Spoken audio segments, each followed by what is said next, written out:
এই মুহূর্তে আমরা আছি শাহবাগে এবং আপনারা বিকেল থেকে দেখছিলেন যে শাহবাগে এনটিআরসি শিক্ষক যারা রয়েছেন তারা কিন্তু আন্দোলন চালিয়ে যাচ্ছেন এবং সেই আন্দোলনের উপরে আইনশৃঙ্খলা বাহিনী লাঠিচার্জ এবং টিয়ার শেল নিক্ষেপ করেছিলেন, যেমনটা আপনারা দেখাচ্ছিলাম। সেই ছত্রভঙ্গ করে দেওয়ার পরে তারা এখন অবস্থান নিয়েছেন শাহবাগের ঠিক পাশে এবং সেখানে বসেই তারা একের পর এক স্লোগান দিচ্ছেন, যেমনটা তারা আগে বলেছিলেন যে যতক্ষণ পর্যন্ত তাদের এই দাবি মেনে না নেওয়া হবে ততক্ষণ পর্যন্ত তারা এখানে অবস্থান নেবেন। সেই কথা মতোই তারা এখানে অবস্থান নিয়েছেন এবং আবার যদি আপনাদেরকে একটু দেখানোর চেষ্টা করি।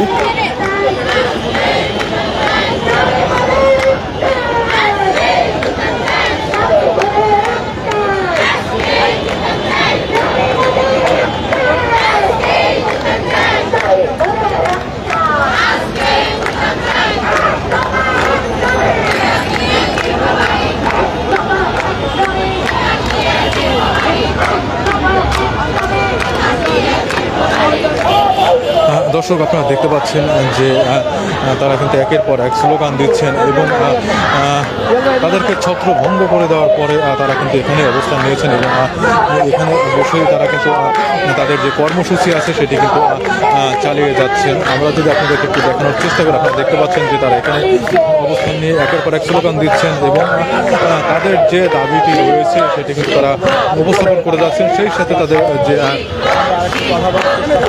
তারা যেমনটি বলেছিলেন যে যতক্ষণ পর্যন্ত তাদের এই দাবি মেনে নেওয়া হবে ততক্ষণ পর্যন্ত তারা এখানে অবস্থান নেবেন, সেই কথা মোতাবেক তারা কিন্তু এখানে অবস্থান নিয়েছেন। এবং আমরা একটু একজনের কথা শোনার চেষ্টা করব যিনি এখানে স্লোগান দিচ্ছেন।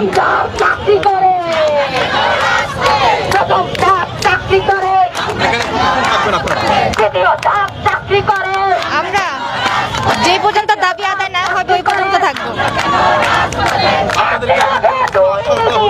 কোনো আশ্বাস দেওয়া হয়নি, অধিদপ্তর কোনো শব্দ করে নাই। দর্শক, আপনারা শুনছিলেন একজন আন্দোলনকারী তিনি কথা বলছিলেন। আপনারা দেখতে পাচ্ছেন যে তারা কিন্তু একের পর এক স্লোগান দিচ্ছেন এবং আমরা যদি আপনাদেরকে সমগ্র জায়গাটি দেখানোর চেষ্টা করি, আপনারা দেখতে পাচ্ছেন যে যাদেরকে প্রশাসন ছত্রভঙ্গ করে দিয়েছিল তারা কিন্তু এখানে অবস্থান নিয়েছেন এবং তাদের যে আন্দোলন আছেন সেটা কিন্তু তারা চালিয়ে যাচ্ছেন। আমরা যদি একটু আরেকজনের সাথে একটু কথা বলার চেষ্টা করি।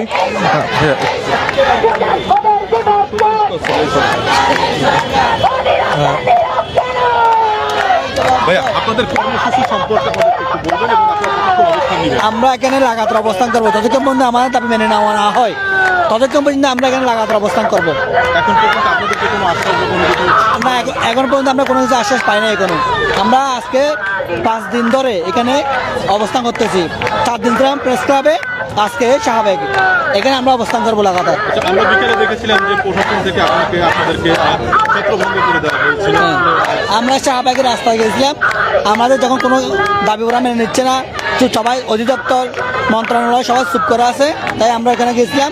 ওখান থেকে আমাদেরকে কাদানা গ্যাস, টিয়ার শেল এবং লাঠিচার্জ করা হয়েছে এবং জলকামান দিয়ে আমাদেরকে পানি ছেটানো হয়েছে। আপনাদের কতজন অসুস্থ হয়েছে? হ্যাঁ, আমাদের প্রায় 15 জনের মতো অসুস্থ আছে মেডিকেল এখন। দর্শক, যেমনটা শুনছিলেন যে বিকেলে যে লাঠিচার্জ এবং টিয়ার শেল প্রশাসন থেকে নিক্ষেপ করা হয়েছিল, প্রশাসন 15 জন তাদের সেক্ষেত্রে আহত হয়েছে এবং তারা হসপিটালে ভর্তি আছে। আপনাদের যদি একটু দেখানোর চেষ্টা করে, আপনারা দেখতে পাচ্ছেন যে তারা কিন্তু এখানে অবস্থান নিয়ে তারা কিন্তু একের পর এক স্লোগান দিচ্ছেন এবং যেমনটি তিনি জানাচ্ছিলেন যে যতক্ষণ পর্যন্ত তাদের এই দাবি মেনে না নেওয়া হবে ততক্ষণ পর্যন্ত কিন্তু তারা এখানে অবস্থান নেবেন।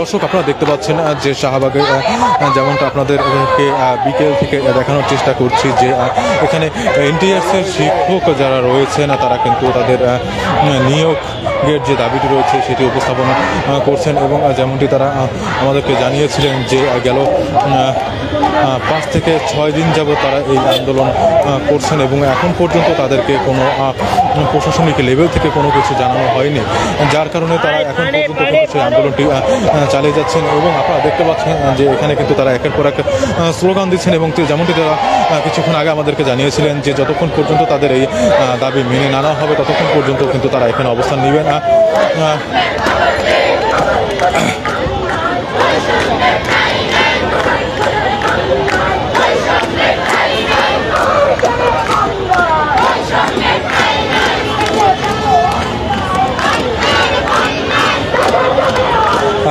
দর্শক এখানে যে যারা আন্দোলন করছেন তাদের আমরা একজনের সাথে একটু কথা বলার চেষ্টা করব। আপু, একটু কথা বলা যাবে কি? দর্শক এখানে আন্দোলনরত যে শিক্ষক রয়েছেন আমরা তার সাথে একটু কথা বলবো।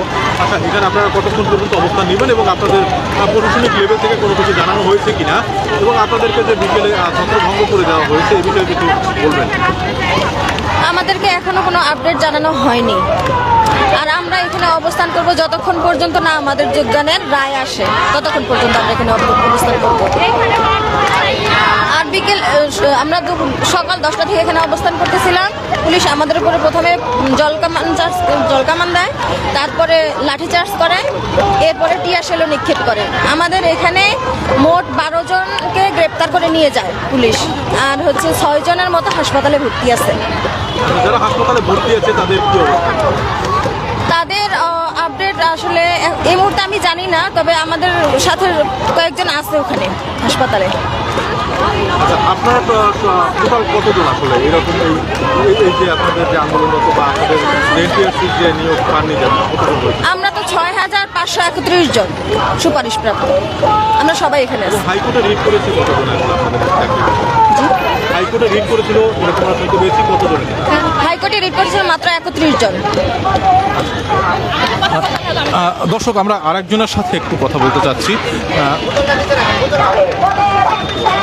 জি ধন্যবাদ। দেখেন, আপনারা সাংবাদিক ভাই বোনেরা, মিডিয়া সবাই অবগত আছেন।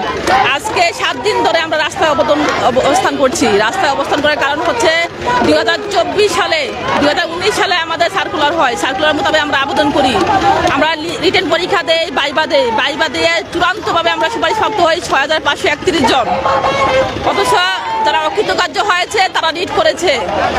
আমরা বারবার 7টা শুনানি হওয়ার পর আমরা ধৈর্যের সাথে তীর্থের কাকের মতো অপেক্ষা করেছিলাম আমাদের প্রতি অবশ্যই ন্যায্য বিচার করা হবে। অথচ 6 তারিখে বিচারপতি ফাজেমা নজিব এবং বিচারপতি মীর স্যার আমাদের রায় দিয়েছেন যে এই নিয়োগ সম্পূর্ণভাবে বাতিল করা হলো। তাহলে এটা কি অন্যায় নয়? এটা কি অত্যাচার নয়? এটা কি অবিচার নয়? আজ যদি রায় বাতিল হয় তাহলে প্রথম ধাপ, দ্বিতীয় ধাপ, তৃতীয় ধাপ, 3টা ধাপে পরীক্ষা হয়, 3ও ধাপ বাতিল হবে। প্রথম ধাপ চাকরি করে, দ্বিতীয় ধাপ চাকরি করে আমরা কেন রাজপথে? এই প্রশ্নের উত্তর চাই। মাননীয় প্রধান উপদেষ্টা, শিক্ষা উপদেষ্টা, সমস্ত উপদেষ্টা দৃষ্টি আকর্ষণ করে বলছি, আপনারা যত তাড়াতাড়ি সম্ভব আজকের দিনের মধ্যে, আজকে রাতের মধ্যে আমাদের নিয়োগ নিশ্চিত করবেন। না হয় আপনারা প্রমাণ করবেন ফাঁসিবাদী সরকার, আপনাদের মধ্যে কোনো পার্থক্য নেই। All are equal and equal. আমরা জাস্টিস চাচ্ছি, আমরা ন্যায্য অধিকার চাচ্ছি। পৃথিবীর শ্রেষ্ঠ সম্মানিত পেশা হচ্ছে শিক্ষক।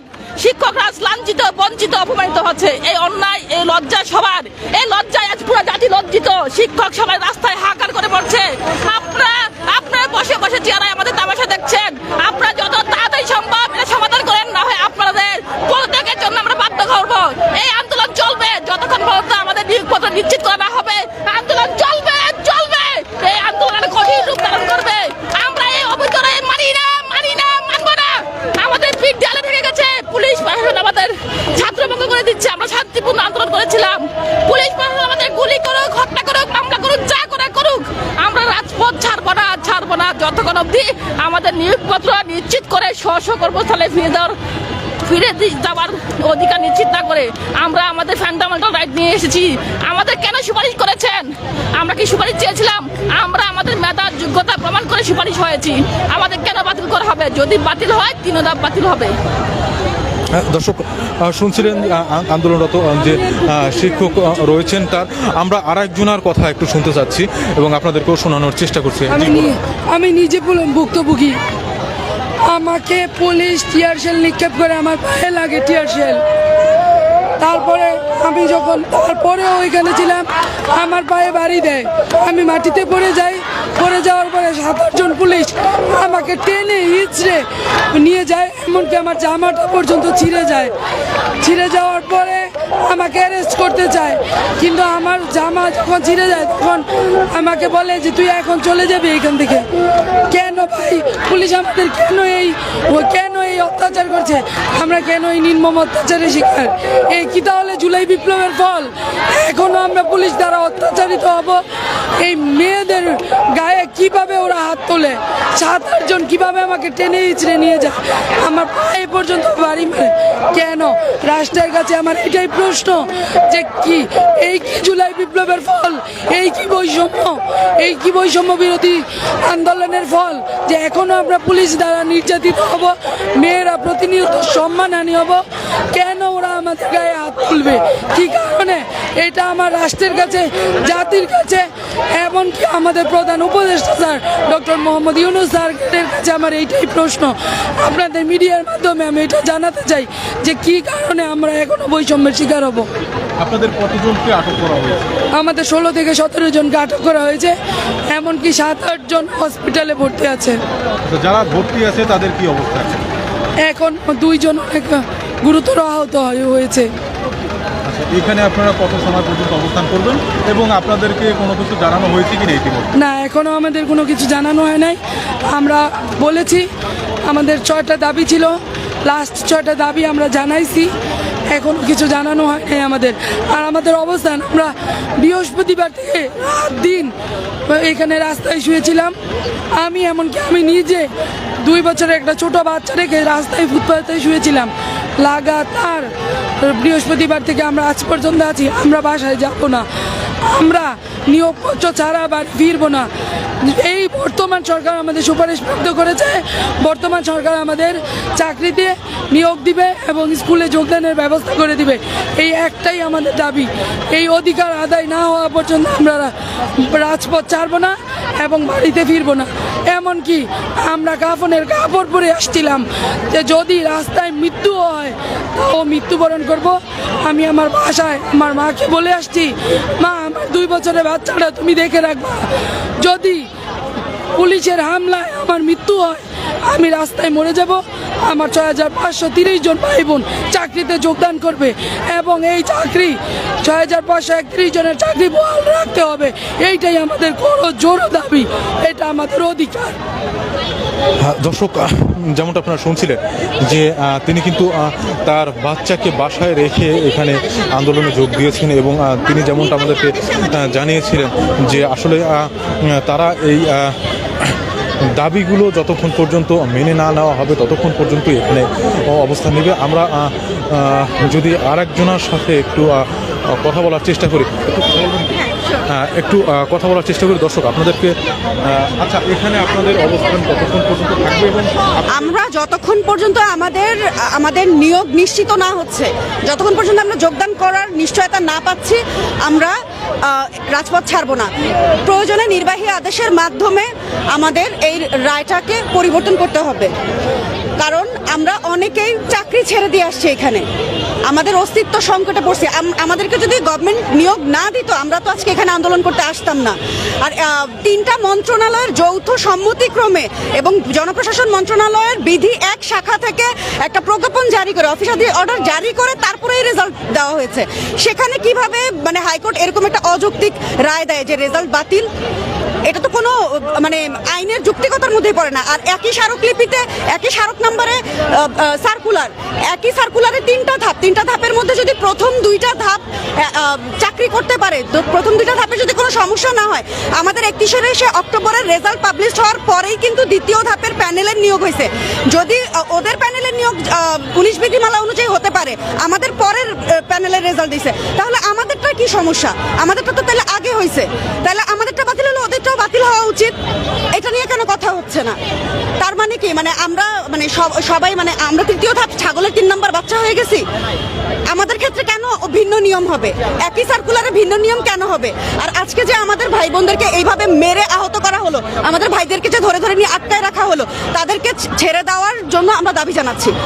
অনতি বিলম্বে তাদেরকে ছেড়ে দিতে হবে। কতজনকে আসলে ধরে নেওয়া হয়েছে আমরা জানি না, আমরা এখন পর্যন্ত আমাদের অনেক ভাই বোনকে ফোনে যোগাযোগ করে পাচ্ছি না। অনেক বোনরা অসুস্থ, আঘাতপ্রাপ্ত, হসপিটালে নিয়ে যাওয়া হয়েছে। আমরা ছত্রভঙ্গ হয়ে গেছি, আমাদেরকে এমন ভাবে টর্চার করা হয়েছে যে আমরা 30 জনের বেশি আমাদের গ্রেফতার আছে, 30 জনের বেশি। আরো সংখ্যা আরো কত আমরা কিন্তু এখনো সঠিকটা জানি না। তো আমরা অনতি বিলম্বে আমাদের এই সব সমস্যাগুলোর আমরা সরকারের কাছে আকুল আবেদন জানাচ্ছি। আমরা অনেকে চাকরি ছেড়ে দিয়ে আসছি, জব ছেড়ে দিয়ে আসছি, আমরা আকুল ও আবেদন জানাচ্ছি মাননীয় অন্তর্বর্তীকালীন সরকারের প্রধান উপদেষ্টার নিকট এবং প্রাথমিক ও গণশিক্ষা মন্ত্রণালয়ের উপদেষ্টা জনাব বিধান রঞ্জন রায়ের নিকট আকুল আবেদন জানাচ্ছি। অন্তত আমরা যারা চাকরি ছেড়ে দিয়ে আসছি, অন্তত 2 থেকে 2.5 হাজার চাকরি প্রার্থী আমরা পূর্ববর্তী চাকরি ছেড়ে দিয়ে আসছি। আমাদের এই মানবেতর জীবনযাপনের কথা চিন্তা করে হলেও আপনারা দয়া করে আমাদের উপরে রহম করেন, এই ধরনের মানে নির্মম করেন না। আপনাদেরকে কেউ বলে নাই আমাদেরকে সুপারিশ প্রাপ্ত করতে, আপনারা 3টা মন্ত্রণালয় মিলে সিদ্ধান্ত নিয়ে তারপরে আমাদেরকে সুপারিশ প্রাপ্ত করছেন। আর আপনাদের এই সুপারিশ প্রাপ্ত হওয়ার পরে নিয়োগপত্র পাওয়ার পরেই কিন্তু আমরা চাকরি ছেড়ে আসছি। আমরা কেউ আপনাদের সাথে এখানে মজা করতে, ফাইজলামি করতে আসি নাই। যদি মজা কেউ করে, প্রহসন কেউ করে, তাহলে সেটা অন্তর্বর্তীকালীন সরকারের 3 উপদেষ্টা আমাদের সাথে করছেন। আমরা আপনাদের কাছে আকুল আবেদন জানাই যে আমাদের সাথে এই প্রহসন বন্ধ করেন। প্রয়োজনে আপনারা পদ সংখ্যা বাড়ান, অনেক শূন্য পদ আছে, 19 বিধিমালার আমরা যারা নিয়োগপ্রাপ্ত যাই 6531 জনের সাথে যদি আপনারা আরো 6500 জন নিয়োগ দেন, কোনো সমস্যা হবে না। আপনারা আরো পদ সংখ্যা বাড়ান প্রয়োজনে, কিন্তু আমাদের সাথে এই জুলুমটা করেন না, কারণ আমরা চাকরি ছেড়ে দিয়ে আসছি। ধন্যবাদ। দর্শক, শুনছিলেন এখানে আন্দোলনরত যে শিক্ষক রয়েছেন তাদের একজনের কথা। আমরা যদি আপনাদেরকে একটু দেখানোর চেষ্টা করি, তারা কিন্তু এখানে তাদের আন্দোলন চালিয়ে যাচ্ছেন এবং তাদের যে কথা যে যতক্ষণ পর্যন্ত তাদের এই দাবি মেনে না নেওয়া হবে ততক্ষণ পর্যন্ত কিন্তু তারা আন্দোলনরত থাকবেন।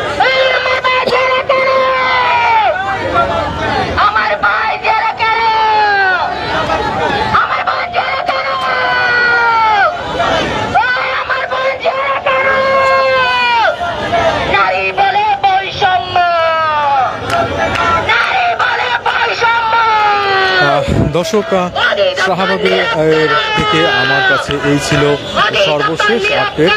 যদি নতুন কোনো আপডেট আসে তাহলে অবশ্যই আপনাদেরকে জানিয়ে দেওয়া হবে। এতক্ষণ আপনাদের সাথে আমি ছিলাম মিঠুন রাজ এবং আপনাদেরকে এতক্ষণ ধৈর্য ধরে দেখার জন্য সবাইকে ধন্যবাদ। আমাদের সাথে থাকবেন।